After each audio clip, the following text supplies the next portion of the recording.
याचे कारण काय असेल?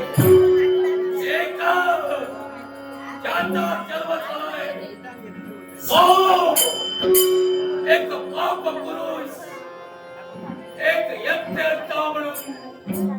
आणि जर का मी पाप पुरुष असेल तर पाप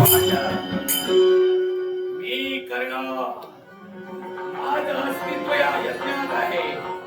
कारण त्या मनुचा पुत्र प्रजापती आणि प्रजापतीचा पुत्र प्राचीन भैरी याचा पुत्र हा यज्ञ आहे.